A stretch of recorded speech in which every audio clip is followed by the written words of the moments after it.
প্রিয় দর্শক, আপনাদের সবাইকে স্বাগত জানাচ্ছি ২১ রাত অনুষ্ঠানের পক্ষ থেকে। এই অনুষ্ঠানটি প্রচারিত হচ্ছে পুষ্টি ফর্টিফাইড সয়াবিন তেলের সৌজন্যে এবং আজকের এই অনুষ্ঠানে আমরা মূলত কথা বলবো জননিরাপত্তা নিয়ে। জননিরাপত্তা নিয়ে কথা বলবার জন্য আমরা স্টুডিওতে দুজন অতিথিকে আমন্ত্রণ জানিয়েছি। শুরুতেই তাদের সঙ্গে আপনাদেরকে পরিচয় করিয়ে দিতে চাই। আমার দূরবর্তী ডাডে আছেন জুনায়েদ সাকি, প্রধান সমন্বয়কারী গণসংহতি আন্দোলন, এবং তার ঠিক পাশেই আছেন রাশেক রহমান, যিনি উপকমিটির সহ সম্পাদকের দায়িত্ব পালন করছেন বাংলাদেশ আওয়ামী লীগ। আমি শুরুটা করতে চাই জোনায়েদ থেকে আপনাকে দিয়েই। আজকে আপনি জানেন যে ঝিনাইদহে পুরোহিতকে নির্মমভাবে হত্যা করা হয়েছে এবং এই ঘটনাগুলোকে একদিকে বলা হচ্ছে বিচ্ছিন্ন ঘটনা, আবার জননিরাপত্তা ইস্যুতে যারা প্রকৃত অর্থেই বিষয়গুলোকে পর্যবেক্ষণ করছেন তারা কোনোভাবেই সেটিকে মানতে নারাজ যে এটি বিচ্ছিন্ন ঘটনা। কাজে এই বিষয়গুলো নিয়ে এক ধরনের উদ্বেগ রয়েছে।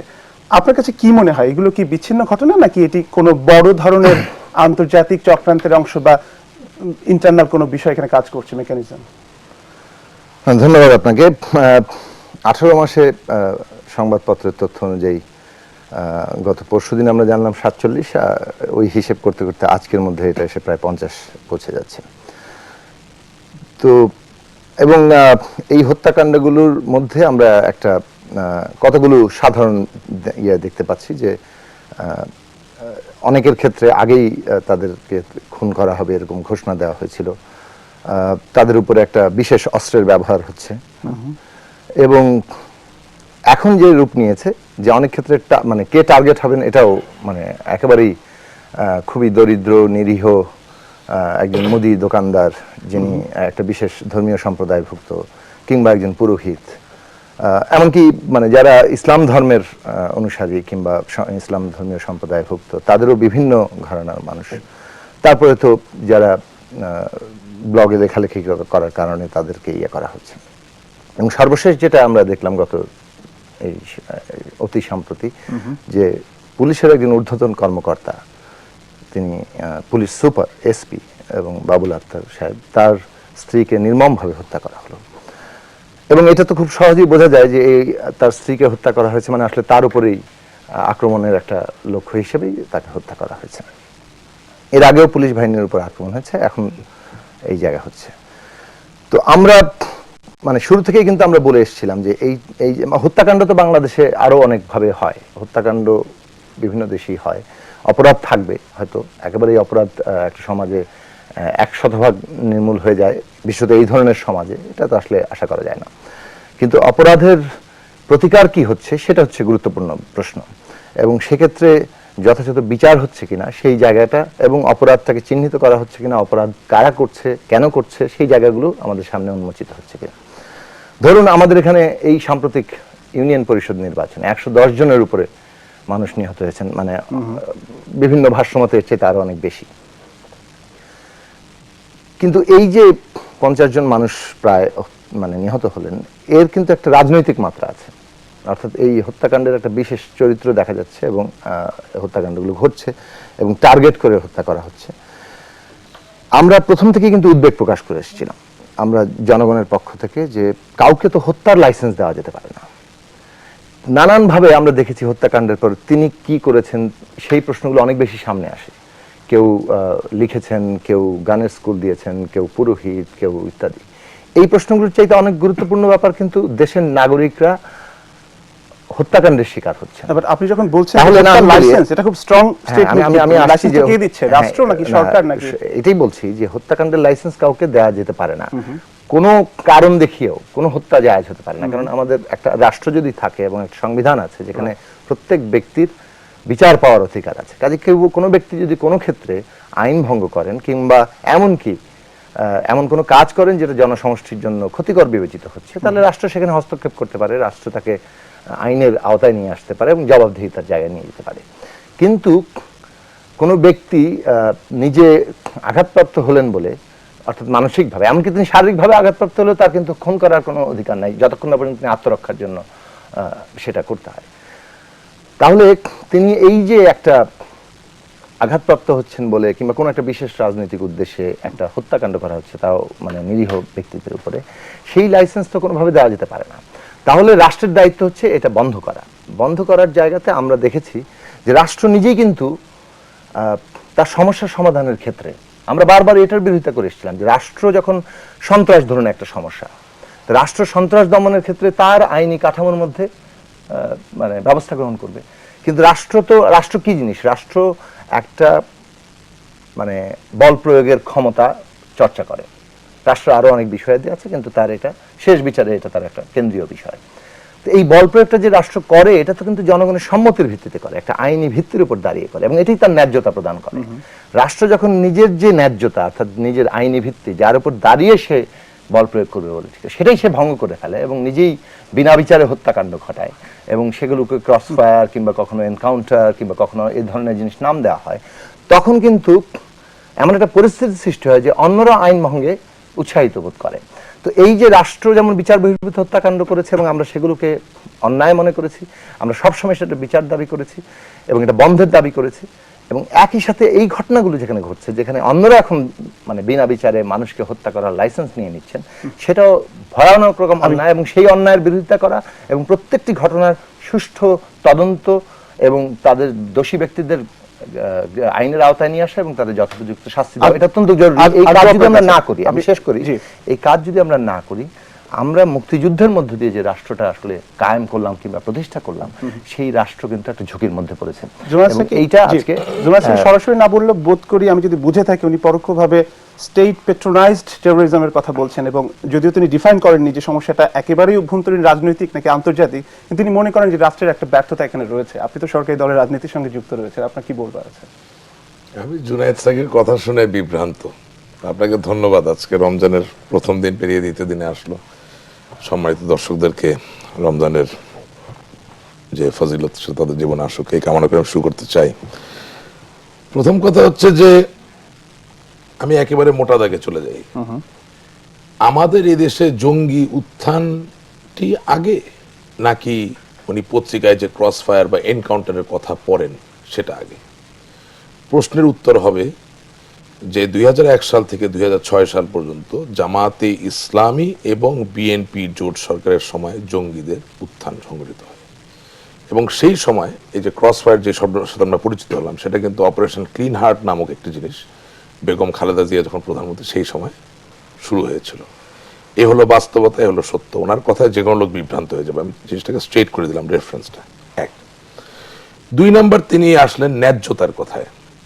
ওনার মনোপুত নির্বাচন হয়তো বা হয়নি, সেটা নিয়ে আমি আজকে ডিবেট করতে যাব না, কিন্তু মার্কিন যুক্তরাষ্ট্র মতো একটি দেশ যেখানে নির্বাচন নিয়ে কোনো বিতর্ক থাকে না, যেখানে মুক্ত বাকের মুক্তভাবে চিন্তা করা বা মুক্ত মত প্রকাশের কোনো বাধা নেই, সেখানে যদি গত 18 মাসের স্ট্যাটিস্টিক্স আপনি নেন, তাহলে সেই জায়গায় জঙ্গিবাদের হাতে কি পরিমাণ হত্যাকাণ্ড হয়েছে সেটা যদি চিন্তা করা হয়, তাহলে আমার মনে হয় ন্যায্যতার কথা যেটা তিনি আনলেন তার সাথে এই জঙ্গিবাদের হত্যাকাণ্ডের কোনো সম্পর্ক নেই। সুতরাং আমি যখন সঠিক জায়গায় সম্পর্ক স্থাপন করতে পারবো না, তখন আমার দ্বারা জনগণ শুধুমাত্র বিভ্রান্তই হবে এবং সমস্যার সমাধানের দিকে আমরা যেতে পারবো না। দুই, তিনি সংবিধানের কথা বলেছেন। উইথ অল ডিউ রেসপেক্ট, আমার ধারণা সংবিধান পড়েছেন। সংবিধান আমাদেরকে দুটো অধিকার দিয়েছে: এক, নাগরিক হিসেবে বিচার প্রাপ্তি; দুই, নাগরিক হিসেবে নিজেদেরকে রক্ষা করা। অর্থাৎ আজকেও আপনি জানবেন যে রাজশাহী ইউনিভার্সিটিতে যেই সম্মানিত শিক্ষককে হত্যা করা হয়েছিল, তার হত্যাকারীদের ভিতর 3 জন ক্রস ফায়ারে মৃত্যুবরণ করেছে, এবং সেখানে পুলিশ বলছেন যে একটা শুট আউট হয়েছিল। আমি এই কথাটা অবিশ্বাস করি না এই কারণে যে যারা ওই ধরনের আয়োজন নিয়ে রেকি করে পরিকল্পনা করে একজন ব্যক্তিকে হত্যা করতে পারে, তারা নিজেদেরকে রক্ষা করার জন্য আইন শৃঙ্খলা রক্ষাকারী বাহিনীর সাথে গোলযোগেও লিপ্ত হতে পারে। এবং সেই ক্ষেত্রে সংবিধান পরিষ্কারভাবে বাংলাদেশের আইন শৃঙ্খলা রক্ষাকারী বাহিনী শুধু না, প্রত্যেকটি নাগরিককে অধিকার দিয়েছে সর্বোচ্চ বল প্রয়োগ করার মধ্য দিয়ে নিজেকে সুরক্ষা করা এবং যিনি তাকে হত্যা করার চেষ্টা করবেন তাকে বধ করা। সুতরাং সংবিধানের ইন্টারপ্রিটেশন হতে হবে কারেক্ট। সংবিধান আংশিকভাবে ইন্টারপ্রেট করলে এটা কিন্তু যুদ্ধের যে ডায়নামিক্সটা বারবার বলা হয় জনগণের সামনে, আপনার কাছে মনে হয় যে সাধারণ মানুষের কাছে বিষয়টা গ্রহণযোগ্য যে আসলে একটা বন্দুক যুদ্ধ হচ্ছে, সেখানে জঙ্গিরা নিহত হচ্ছে, নাকি এটা পরিকল্পিতভাবে তাদেরকে? আমি মনে করি বাংলাদেশের সাধারণ সচেতন মানুষের কাছে বন্দুক যুদ্ধের যে ডায়নামিক্সটা সেটা খুবই গ্রহণযোগ্য। কারণ সুন্দরবন এলাকার আশেপাশে যারা থাকেন, বাগেরহাট, খুলনা, এইসব জায়গায়, তারা জলদস্যু নিয়ে পরিচিত। আপনি জলদস্যুকে ধরতে যাবেন, উনি কি ফুল দিয়ে আপনাকে গ্রহণ করবেন নাকি? উনি তো গুলি করবেন।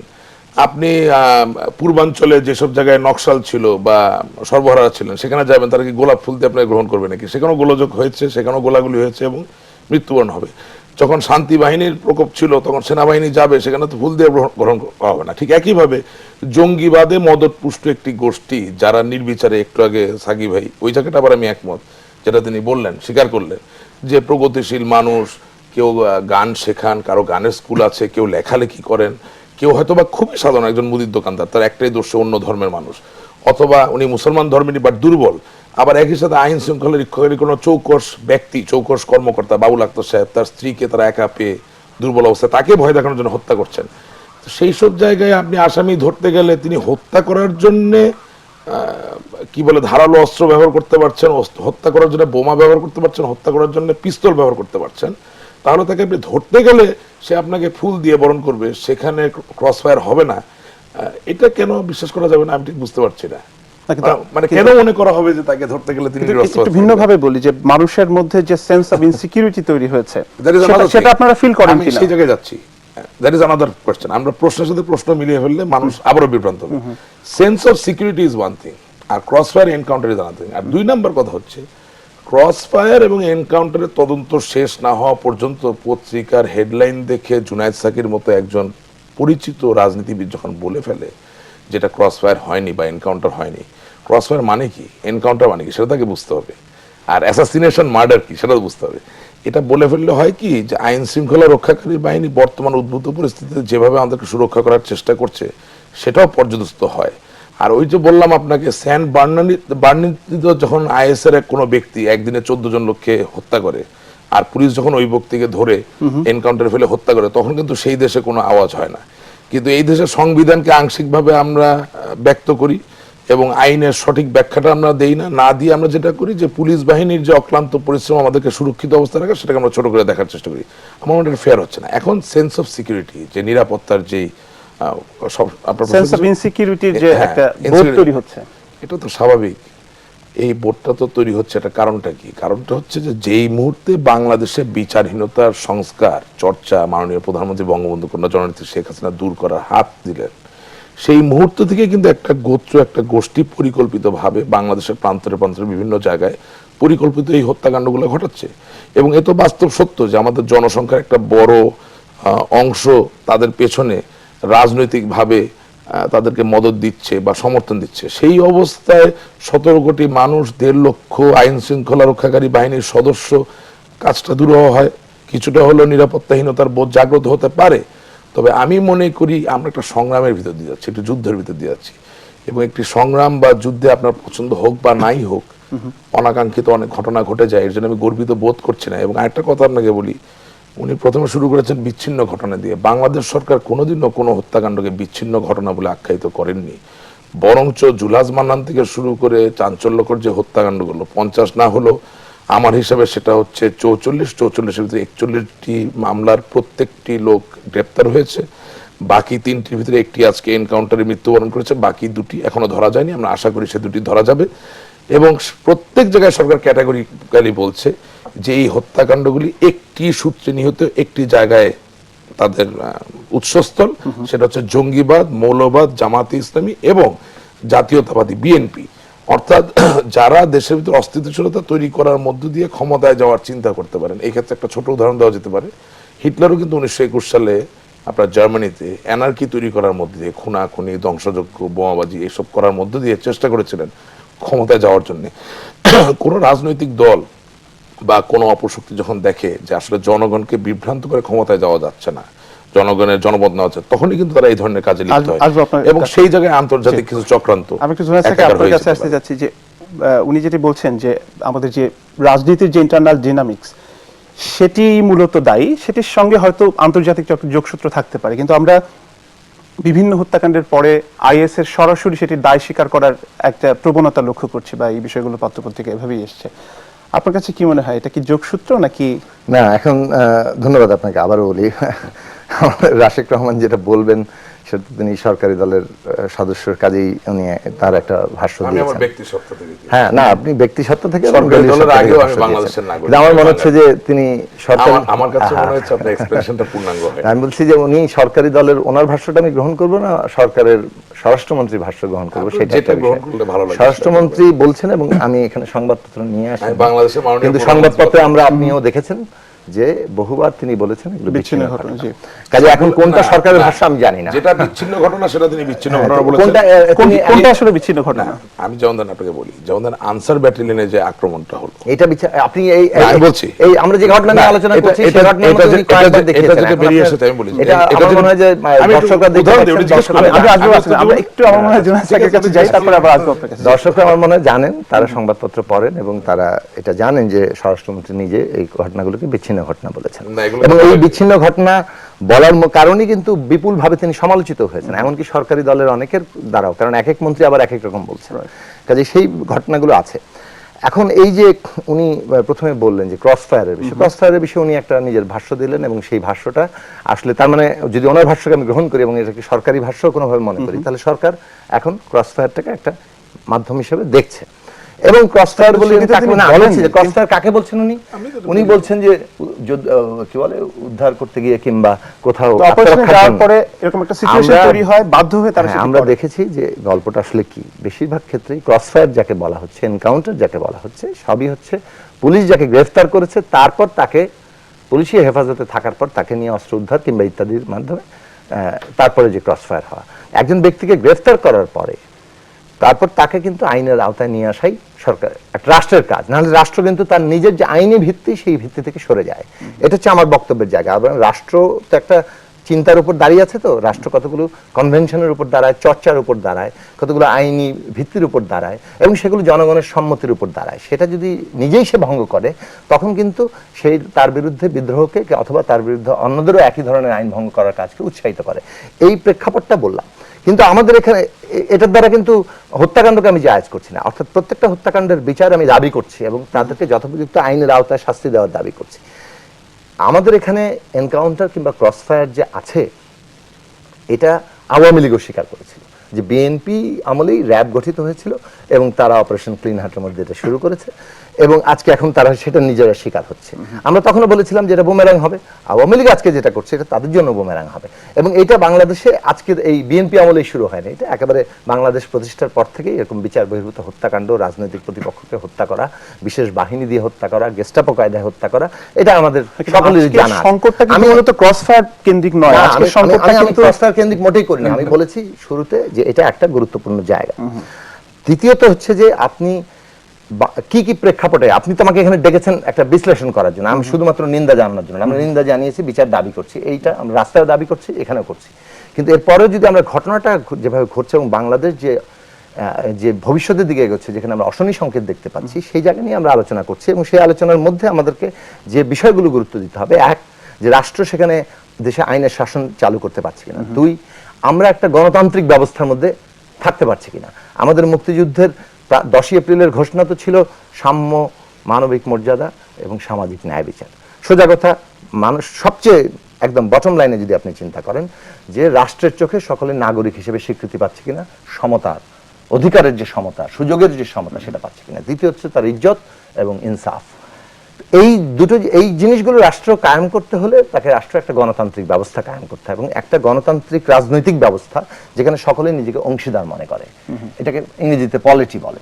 তো এই যে ব্যবস্থা, রাজনৈতিক ব্যবস্থা, সেটা বাংলাদেশে কায়েম যদি না থাকে এবং একটা বিরাট অংশের মানুষের যদি লিগ্যাল পলিটিক্যাল রিপ্রেজেন্টেশন না থাকে, রাজনৈতিক প্রতিনিধিত্বের কোনো জায়গা না থাকে এবং আমাদের দেশে এরকম একটি পার্লামেন্ট উপস্থিত থাকে, তখন আমরা এমন একটা বিশ্ব ঐতিহাসিক বাস্তবতায় বসবাস করছি যেখানে আমরা জানি যে সারা দুনিয়াতে একটা যুদ্ধ অর্থনীতি বলে একটা অর্থনীতি আছে এবং যুদ্ধ অর্থনীতি আধুনিক এই যে অর্থনীতির একটা গুরুত্বপূর্ণ উপাদান এবং সেই উপাদান, যুদ্ধ অর্থনীতির প্রধান উপাদানকে যুদ্ধ লাগিয়ে রাখতে হবে, যুদ্ধ চালাতে হবে এবং যুদ্ধ চালিয়ে রাখতে না রাখলে অস্ত্রের বাণিজ্য হবে না। তা যুদ্ধ চালাতে হলে তো শত্রু দরকার আছে এবং আমরা এটা দেখব যে 90 সাল পর্যন্ত যখন সোভিয়েত ইউনিয়ন ছিল তখন একটা এই ঠান্ডা যুদ্ধ কিংবা দুই পরাশক্তির যুদ্ধের মধ্যে বিষয়টা খুবই একাডেমিক, আই অ্যাপ্রিশিয়েট দ্যাট, কিন্তু আমার কাছে যেটা মনে হয় আমাকে আমি আমার প্রশ্ন থেকে বোধহয় একটু দূরে সরে যাচ্ছেন। আমি সরছি না, আমি আপনার অনেক প্রশ্নে দূরে আসছি, আছি আমরা। আমি আসি আপনার প্রশ্নে আমি আসছি। তাহলে এই যে একটা মানে যুদ্ধ অর্থনীতির প্রয়োজনে যুদ্ধ দরকার, শত্রু দরকার, আমরা দেখলাম 90 পরবর্তী সময়ে এই ইসলামী জঙ্গিরা শত্রু হয়ে উঠলো এবং তাদের একটা বিস্তৃতি, প্রলিফারেশন আমরা দেখতে পেয়েছি।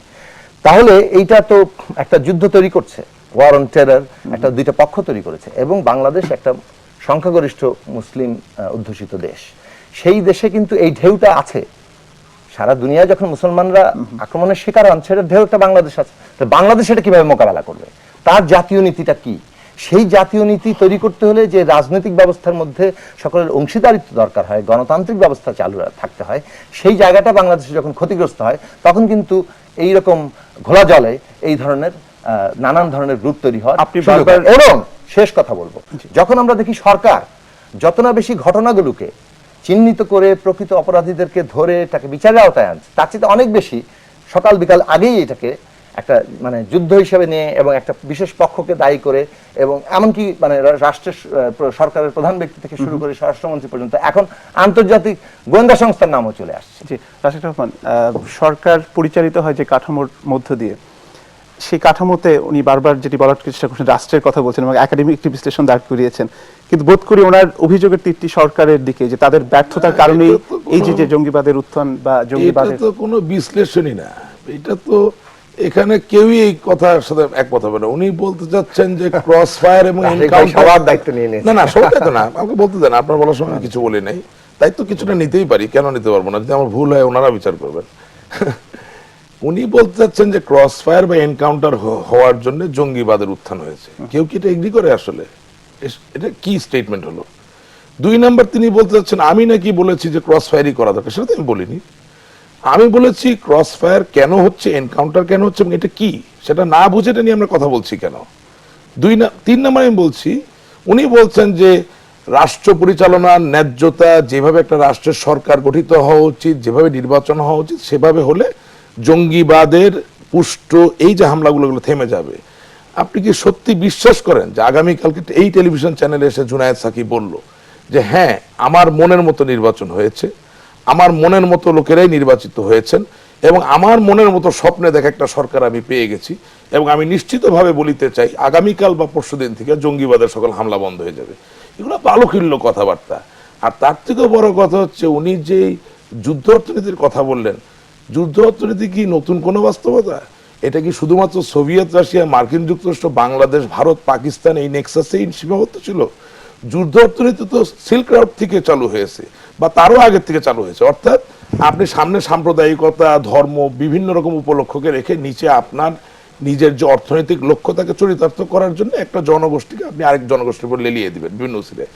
এটা এখানে আনার তো নতুন করে কোনো প্রয়োজন নেই, তাহলে আরো আলাদা কোনো সময় লাগবে। কিন্তু আমরা কোথায় যেতে চাচ্ছি? আমরা যেতে চাচ্ছি যে with all due respect, Junaid Saki ভাইদের মতো রাজনীতিবিদরা যতদিন বলবেন যে বিশেষ বাহিনী, এনকাউন্টার, ক্রস ফায়ার এর জন্য জঙ্গিবাদী হামলা হচ্ছে, ততদিন তো আপনি আসলে সমস্যার সমাধান করতে পারবেন না। কারণ আপনি কিন্তু আসলে পরোক্ষভাবে, উনি পরোক্ষভাবে আজকে জঙ্গিবাদের এই হামলা এবং হত্যাকাণ্ডকে এন্ডোর্স করলেন, সমর্থন দিলেন। আপনি কালকে রিপিটটা আবার শুনে দেখবেন, যে কোনো লোক শুনলে মনে করবে যে উনি জঙ্গিবাদকে সমর্থন করতেছেন। অ্যাটলিস্ট আমি আমার কম বুদ্ধিতে তাই মনে করি। কিন্তু জুনায়েদ সাকি যেটা বলার চেষ্টা করছেন, আমি যদি বুঝে থাকি যে বিরোধী দলকে বা ভিন্ন মতকে যখন আপনি স্পেস দিবেন না রাজনৈতিকভাবে, তখন এগুলো একটা উত্থান হওয়ার সুযোগ হয়। বিরোধী দলকে স্পেস দেওয়া হচ্ছে, বিরোধী দলকে কোন স্পেস দেওয়া হচ্ছে না? যেই স্পেসের কারণে তিনি পেট্রোল বোমা মেরে মিঠাপুকুরের জায়গিরহাটে 7 জন লোককে পুড়িয়ে মারবেন, সেই স্পেস কোনো বিরোধী দল বা মঙ্গল গ্রহ থেকে আসা দলকেও দেওয়া যাবে না। এটাই সরকারের দায়িত্ব। বিরোধী দলকে সকল ধরনের সুযোগ সুবিধা দেওয়া হচ্ছে। প্রবলেমটা হচ্ছে আমরা হলাম অতি গণতান্ত্রিক। আপনি দেওয়ালের পাশে দাঁড়িয়ে প্রস্তাব না করতে দিলে আপনি খারাপ। আপনি পাবলিক জায়গায়, খোলা জায়গায় সিগারেট খাচ্ছেন, কেউ এসে 50 টাকা ফাইন করলো, তাহলে আপনি খারাপ। একই সাথে আপনি একটু রাগ হইলেন, একটা গাড়ি ভেঙে দিলেন, আপনাকে ধরে নিয়ে যাওয়া হলো, সেটা হচ্ছে স্পেস না দেওয়া। এত গণতন্ত্র কিন্তু গণতন্ত্র না। আপনাকে র্যালফ নেদারের একটা কথা বলি, মার্কিন যুক্তরাষ্ট্রের একজন রাজনীতিবিদ ছিলেন, তিনি স্বতন্ত্র নির্বাচনও করতে গেছিলেন রসপেরের আগে। তিনি একটা কথা বলছিলেন, to have everyday democracy you have to be a good citizen on a daily basis.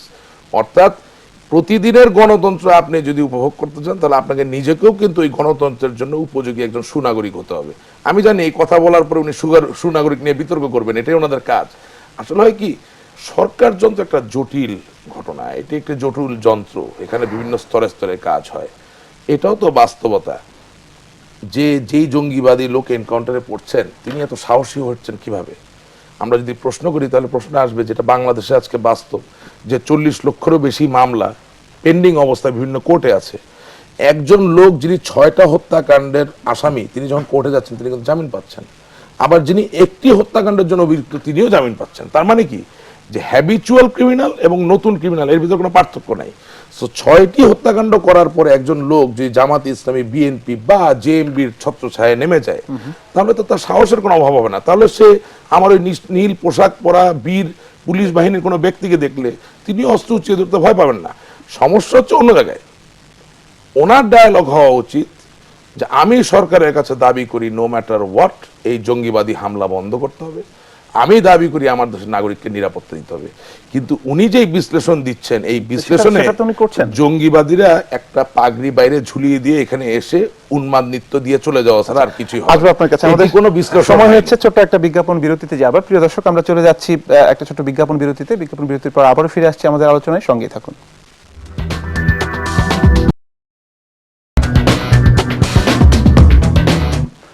প্রিয় দর্শক, আপনাদেরকে পুনর্বার স্বাগত জানাচ্ছি আমাদের 21 রাত অনুষ্ঠানে। অনুষ্ঠানটি প্রচারিত হচ্ছে পুষ্টি ফর্টিফাইড সয়াবিন তেলের সৌজন্যে, এবং আমরা আজকে কথা বলছি জননিরাপত্তা ইস্যুতে। একের পর এক গত 2 বছরে যে হত্যাকাণ্ডের ঘটনা ঘটছে এবং সেখানে জঙ্গি সংশ্লিষ্টতার যে অভিযোগ রয়েছে, সেটির বিপরীতে আমরা রাজনীতিবিদদের যে দৃষ্টিভঙ্গি, পর্যবেক্ষণ, পর্যালোচনা সেটি জানবার চেষ্টা করছি। এবং সেই কাজটি করতে গিয়ে আমরা স্টুডিওতে দুজন অতিথিকে আমন্ত্রণ জানিয়েছি। একজন জুনায়েদ সাকি, প্রধান সমন্বয়কারী গণসংহতি আন্দোলন, এবং রাশেক রহমান, উপকমিটির সহ সম্পাদক বাংলাদেশ, কেন্দ্রীয় উপকমিটির সহ সম্পাদক বাংলাদেশ আওয়ামী লীগ।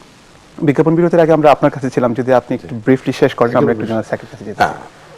সব কথার শেষ কথা আমি যেটা তখন বলতে চেয়েছিলাম সেটা হচ্ছে, আজকে বাংলাদেশে যে জঙ্গিবাদ অথবা পৃথিবীর অন্যান্য জায়গায় যে জঙ্গিবাদ, সেই জঙ্গিবাদের সাথে গণতন্ত্র, সমাজতন্ত্র, কমিউনিজম বা রাজতন্ত্রের কোনো সম্পর্ক নেই।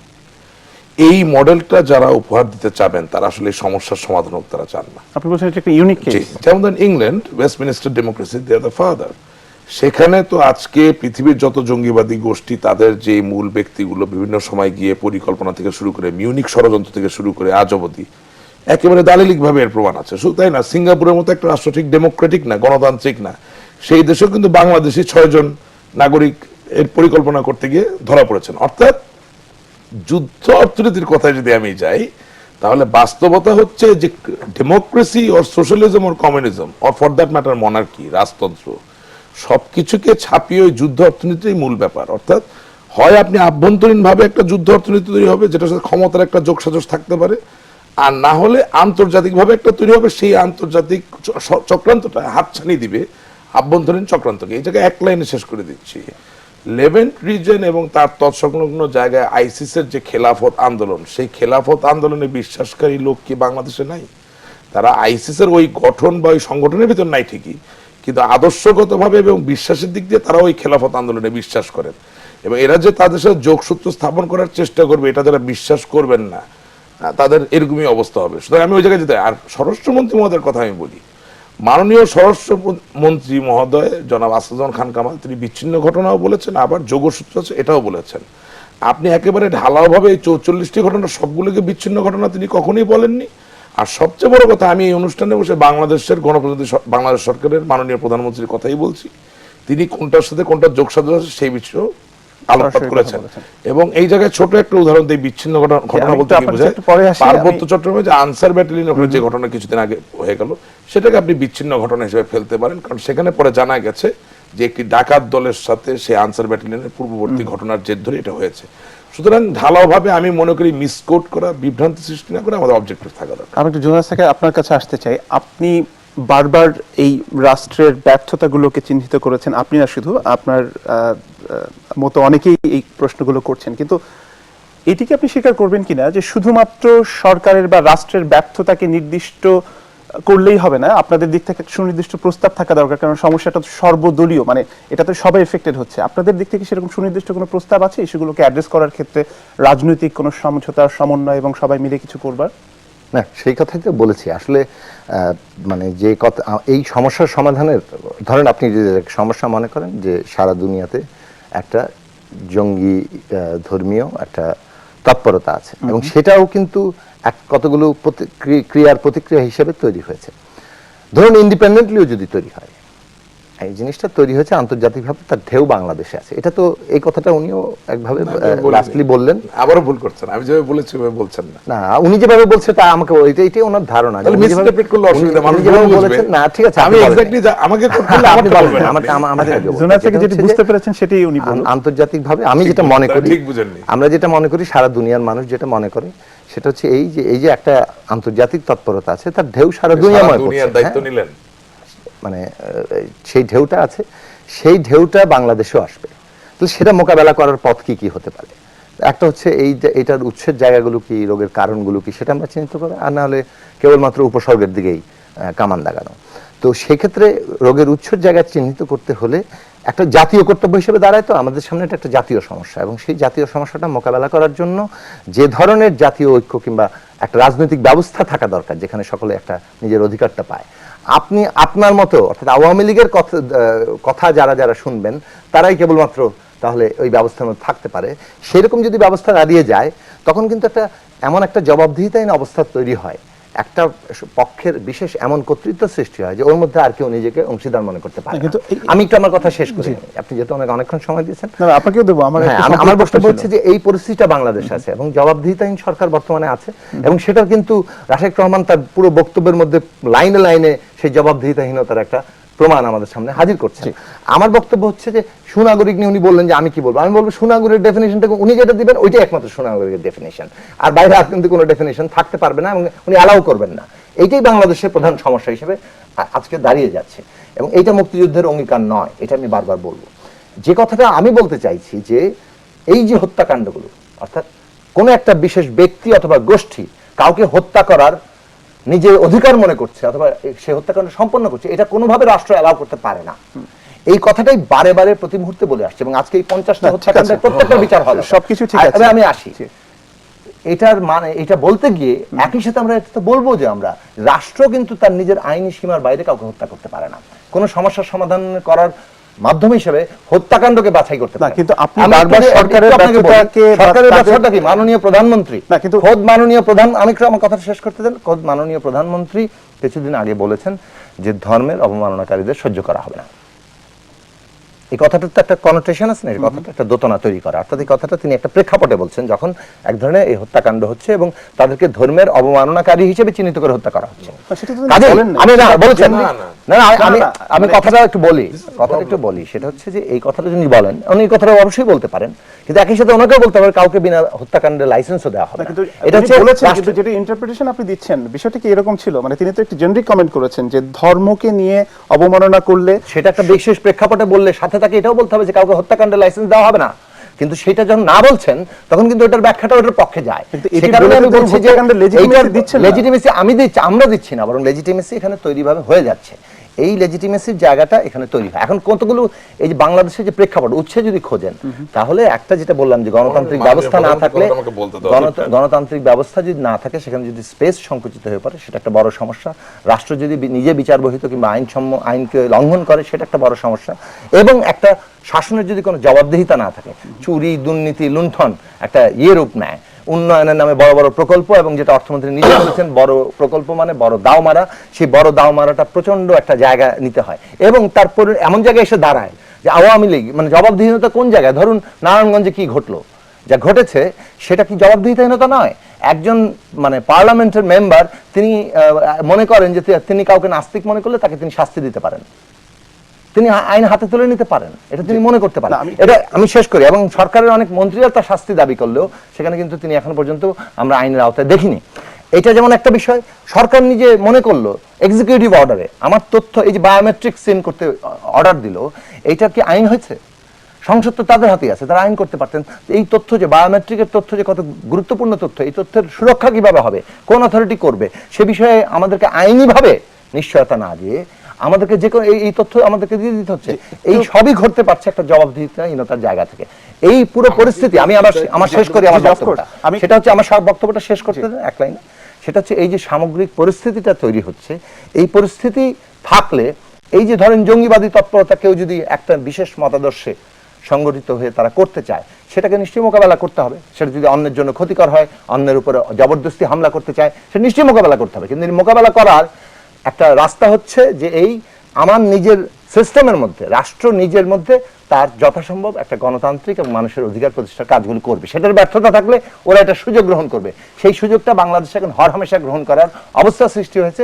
কাজেই এই পরিস্থিতি টিকিয়ে রেখে এই যে আমরা দেখতে পাচ্ছি কি সরকারের দিক থেকে সরকার যত আপনার যে রাজনৈতিক সরকার যত না আপনি বারবার আন্তরিক সরকারকে জঙ্গিবাদ দোষারোপ মানে করছেন, কিন্তু তার আমার চাইতে জঙ্গিবাদের বিষয়- আমার প্রশ্নটা একটু করি যে আপনি বারবার সরকারকে দোষারোপ করছেন, কিন্তু অনেকেই মনে আমি কাকে করেন দোষারোপ করব? না, অনেকেই মনে করেন যে এই জঙ্গিবাদের উত্থানের পেছনে জামাত ইসলামের রাজনীতির সঙ্গে যারা যুক্ত রয়েছেন তারাই বিভিন্ন নামে ছড়িয়ে ছিটিয়ে এই কাজগুলো সংগঠন করছেন। করছে, কিন্তু তাদেরকে জামাত ধরতে হবে। ইসলামের বিরুদ্ধে বা এই গোষ্ঠীর বিরুদ্ধে আপনাদের মানে রাজনৈতিক অবস্থানটিকে আমরা কখনো কখনো মনে হচ্ছে যে সরকার বিরোধিতার কারণে চাপা পড়ে যাচ্ছে। বিষয়টা কোথায় চাপা যদি পড়ে আমি যাচ্ছে? বলে থাকি কোথায় চাপা পড়ে সত্যি যাচ্ছে? থেকে আমরা আসলে একটা কতটা রাজনৈতিক দূরে দল গিয়েছি? সারাদিন খালি একটা ইস্যু নিয়ে কথা বলবো, আমাদের আর জনগণের আরো ইস্যু নাই, কিন্তু এই ইস্যুতে কনসিস্টেন্টলি 44 বছর ধরে লড়াই করেছে কারা? কারা করেছে? কারা করেছে? সেই লড়াইয়ের মধ্যে তো দেখি- আপনারাও ছিলেন। আমরাই তো ছিলাম। আপনারাও ছিলেন। আওয়ামী লীগের লড়াই আমাদের ওঠানামা সঙ্গে আছে, আপনারাও ছিলেন। আওয়ামী লীগের লড়াই ওঠানামা আছে, দেখছি কিন্তু আমরা। আমাদের লড়াই কনসিস্টেন্ট আছে। তাদের এই যে ওই কথা বলে লাভ নাই। আমি যে একটু- কথাটা আমি একটু যে কথাটা আসবো আপনার না না সাথে। আমার কথা শেষ করতে আপনি সময় দেন না। আমার আপনি কথাটা তো ভাই শেষ অনেক করি। কিছু সেটা বললেন। হচ্ছে- আচ্ছা, যেটা শুরু হচ্ছে থেকে আপনি আবার আসবেন আর বলবেন, অসুবিধা কি? জি। প্রথম কথা হচ্ছে জুনায়েদ সাকিব সাহেবের কাছে আমি শিখতে হবে মাননীয় প্রধানমন্ত্রী শেখ হাসিনা কিভাবে তার স্টেটমেন্ট দিবেন। মাননীয় প্রধানমন্ত্রী শেখ হাসিনা যেখানে বলেছেন যে ধর্মের ব্যাপারে বাড়াবাড়ি মেনে নেওয়া হবে না, সেই একই জায়গায় কিন্তু এটাও তিনি বলেছেন যারা হত্যা করছেন, হত্যাকাণ্ডের সাথে জড়িত তাদেরকেও ছেড়ে দেওয়া হবে না।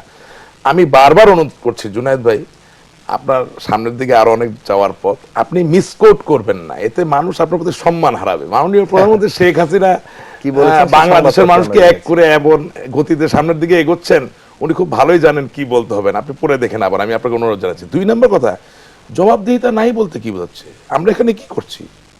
এটাও তো এক ধরনের জবাবদিহিতা। হ্যাঁ, টেলিভিশনের Not talk only- show-তে একটা not only that, জবাবদিহিতা আছে। আপনি কনসিয়াসলি বাংলাদেশের নির্বাচনগুলোতে অংশগ্রহণ করবেন না, আপনার মনোপুত না হলে আপনি যাবেন না, তাহলে আপনার স্বপ্নে দেখা সেই জবাবদিহিতা আপনি কোথা থেকে পাবেন? 2, 3 নাম্বার, তিনি এখানে ইয়ের কথা বলছেন, কি বলেন, সেলিম ওসমান সাহেবের কথা বলছেন। আমি তো দুঃখিত, বাংলাদেশের এতগুলো মন্ত্রী মহোদয় বললেন তার শাস্তি হওয়া উচিত, এতজন মাননীয় এমপি মহোদয় বললেন। সমস্যা হচ্ছে একজন ব্যক্তিকে কান ধরে উঠবোস করানোর পরে কি কি শাস্তি দেওয়া যায় আইনে। উনি তো সংবিধান এত পড়েছেন, সে আইনটা উনি দেখছেন না কেন? আইন যদি না থাকে তাহলে আইন করা দরকার। 1, 2 নাম্বার, আমার এর থেকে বড় একটা অবজারভেশন আছে। দেখুন, এই হিন্দু প্রধান শিক্ষক তিনি আসলে আল্লাহ তাআলাকে নিয়ে বা মুসলমান ধর্মকে নিয়ে কোনো খারাপ কথা বলেননি, এটা তদন্তে বেরিয়ে এসেছে। একটা বিভ্রান্তির কারণে, যেমন জুনায়েদ ভাই যেমন বিভ্রান্তি ছড়াচ্ছেন, ওই একইভাবে একটা বিভ্রান্তির কারণে নারায়ণগঞ্জের তৌহিদি জনতা সেই শিক্ষকের বিরুদ্ধে মিছিল করলেন, সেলিম ওসমানের পক্ষে মিছিল করলেন। কিন্তু সেই সময় ইসরায়েলে ফিলিস্তিনের বিরুদ্ধে চালন করা মোসাদ এবং লিকুদ পার্টির লোকেরা যখন বিএনপির নেতাদের সাথে চক্রান্ত করছে বা মিটিং করছে, সেই জায়গায় কিন্তু তৌহিদি জনতার কোনো কর্মকাণ্ড নাই। 1, 2 নাম্বার, বাংলাদেশে ফেন্সিডিল চলে, গাঁজা চলে, হেরোইন চলে, এ তো বাস্তবে, এ তো অসত্য নয় এগুলো। কিন্তু তৌহিদি জনতাকে আপনি কোনোদিন মিছিল করতে দেখবেন না এর বিরুদ্ধে। তার মানে কি? জবাবদিহিতা, দায়বদ্ধতা শুধু সরকারি দলের থাকে না, বিরোধী পক্ষেরও থাকে, বিরোধী দলেরও থাকে, এবং সাধারণ জনগণেরও থাকে।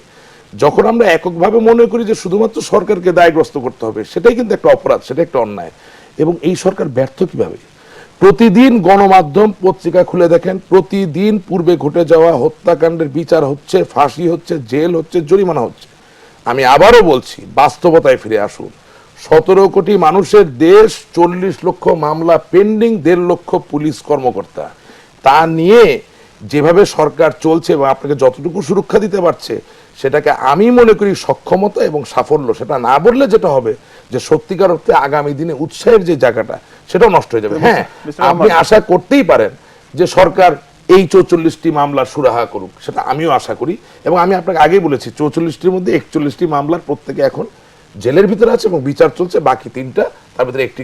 রাশেদ রহমান, আপনি গণমাধ্যমের গুরুত্ব নিয়ে আপনি কথা বলছেন, আপনি বলেছেন যে এটা খুব ইম্পর্টেন্ট গণতন্ত্র চর্চার ক্ষেত্রে। কিন্তু আপনি যদি পত্রপত্রিকা দেখেন, প্রতিদিন গত 2 বছরে যে পরিমাণ হত্যাকাণ্ড হয়েছে এবং যে স্ট্যাগারিং নাম্বার অফ কিলিংস আমরা দেখতে পেয়েছি, তাতে কি আপনি সরকারি দল বা ক্ষমতাসীন দলের একজন রাজনীতিবিদ হিসেবে আপনি কি এক ধরনের আত্মতুষ্টিতে ভুগছেন যে এটা ঠিক আছে নাম্বারটা?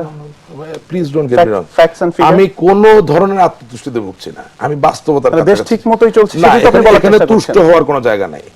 2 বছরে একটি মার্ডারও যদি হয়, শুনুন, আমি সরকারি দল হিসেবে বলছি, 2 বছরে একটি লোকও যদি মৃত্যুবরণ করে, এটা ব্যর্থতা।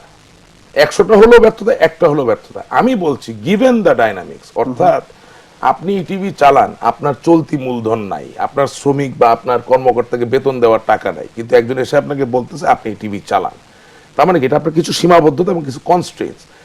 বাংলাদেশ ৪৫ বছর ধরে যে অপরাজনীতির ভিতর দিয়ে এই জায়গায় এসেছে, রক্তের ছড়াছড়ি, বঙ্গবন্ধু শেখ মুজিবুর রহমানকে হত্যা করা, মতিউর রহমান নিজামীর মতো রাজাকার আলবদরকে পতাকা দেওয়া এবং হাজারো সেনা কর্মকর্তাকে হত্যা করা, বিভিন্ন সময় হত্যাকাণ্ডের যে রাজনৈতিক ধারাবাহিকতা, তার মধ্য দিয়ে যেখানে এসেছেন সেই জায়গায় ২ বছরে যা হত্যাকাণ্ড হয়েছে সেটাকে আমি কোনোভাবে মেনে নিতে পারি না। একেবারে বাস্তবতা হচ্ছে হত্যাকাণ্ডটা হয়েছে, আমাদের চেষ্টা করতে হবে যাতে আগামী দিনে এই ধরনের হত্যাকাণ্ড না ঘটে। কিন্তু এই হত্যাকাণ্ড ঘটে যাওয়ার মাঝেও আবার অসংখ্য ব্যক্তিকে যে আমরা সাজা দিয়েছি, শাস্তি দিয়েছি, সেটাও গণমাধ্যমকে তুলে ধরতে হবে। তার মধ্য দিয়েও কিন্তু জনগণ সাহস পাবে। আপনি কি আমার সাথে একমত হবেন না যে বিভিন্ন চাঞ্চল্যকর মামলার যখন ফাঁসির রায় হয়ে যায় তখন সেটা কিন্তু আর পত্রিকার ফার্স্ট পেজে, প্রথম পেজে জায়গা পায় না। যখন কোনো ব্যক্তিকে আপনি যাবজ্জীবন কারাদণ্ড দিয়ে জেলখানায় পাঠিয়ে দেন তখন কিন্তু আর সেটা টেলিভিশনে জায়গা পায় না। তার মানে কি আমরা অ্যান্টি এস্টাবলিশমেন্ট না, আপনি তো আসলে মানুষ। This is not correct. আজকে আমি সবচেয়ে বড় কথা যেটা শেষ করতে এটা খুব ইম্পর্টেন্ট। আমি আজকে যেটা ভেবেছিলাম যে এই যে জঙ্গিবাদের উত্থান, এই যে হত্যাকাণ্ডগুলো, এগুলোর সাথে পৃথিবীর কোন জায়গায় কোন কোন দেশের সাথে সাদৃশ্য পাওয়া যায়, আমি ভেবেছিলাম সেটা নিয়ে আলাপ হবে।